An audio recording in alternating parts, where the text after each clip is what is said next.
بسم اللہ الرحمن الرحیم۔ حق حقدار کو پہنچا۔ السلام علیکم ناظرین، آج ہم آپ کو ایک غریب ایماندار انسان کس طرح اس نے اپنی ایمانداری سے دنیا اور آخرت دونوں بنائی، یہ خوبصورت واقعہ جسے سن کر آپ کا ایمان بھی تازہ ہوگا اور آپ کے علم میں بھی اضافہ ہوگا۔ اگر آپ نے ہمارا چینل ابھی تک سبسکرائب نہیں کیا ہے تو آپ سے اپیل ہے کہ ہمارے چینل کو ضرور سبسکرائب کریں۔ شام کے دھندلے میں خیرو مالی باغ میں باغوں کو پانی دے رہا تھا۔ اس وقت وہ نہ جانے کس خیالوں میں کھویا ہوا تھا۔ اسے اپنے بیتے ہوئے دن بری طرح یاد آ رہے تھے جب وہ شیخ غلام علی کے یہاں کام کرتا تھا۔ وہ شیخ جی کے یہاں کتنا خوش تھا۔ شیخ صاحب اس پر کتنے مہربان تھے، اس کا کتنا خیال رکھتے تھے، اس کے کام کی کتنی قدر کرتے تھے، اور وہ کیسی بری گھڑی تھی کہ جب وہ اس شہر سے جانے لگے اور ایسے شریف آدمی کی نوکری سے اسے الگ ہونا پڑا۔ اب وہ نئے آقا کے یہاں کام کرتا ہے، گلزار خاں کے یہاں۔ یہ خاں صاحب شیخ جی سے بالکل الٹ ہے، بہت کنجوس، بد مزاج، بہت چڑچڑے اور بہت ہی ناقدر۔ چاہے کوئی کتنا ہی محنت کرے، چاہے کوئی کتنا ہی کام کرے، پر ان کا منہ سیدھا ہی نہیں ہوتا۔ ان کا لڑکا باپ سے بھی 2 قدم آگے ہے۔ خیرو مالی ان 2 باتوں کے بیچ پیس رہا ہے، مگر آدمی وفادار ہے، سب تکلیفیں جھیل رہا ہے اور جیسے تیسے نبھا رہا ہے۔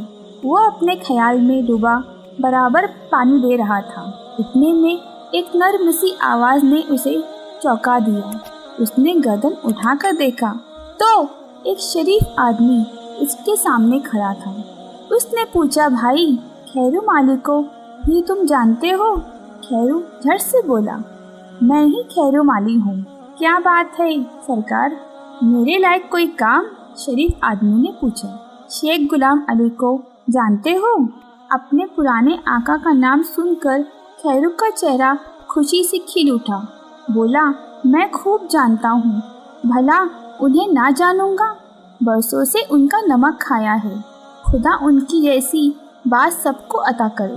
شریف آدمی نے خیرو کی طرف غور سے دیکھا اور یہ اطمینان کر کے کہ جو حلیہ اسے بتایا گیا تھا خیرو بالکل ویسا ہی ہے، بہت غمگین انداز میں بولا، تو بھائی تمہیں یہ سن کر افسوس ہوگا کہ شیخ جی کا انتقال ہو گیا ہے۔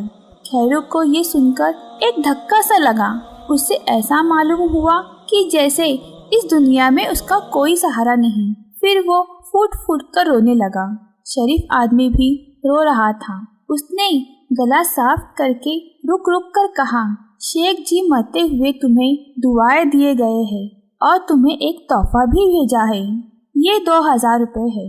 شیخ جی نے تمہاری محنت، ایمانداری اور وفاداری سے خدمت کا انعام بھیجا ہے۔ خیرو بالکل کھو گیا، جیسے اس پر کسی نے جادو کر دیا ہے۔ تھوڑی دیر بعد جب اس کے ہوش ٹھکانے آئے تو وہ شریف آدمی جا چکا تھا۔ اس وقت خیرو کے دماغ میں جو پہلی بات آئی وہ یہ تھی کہ اس نوکری کو لات مارے گا اور زندگی کے باقی دن آرام و اطمینان سے گزارے گا۔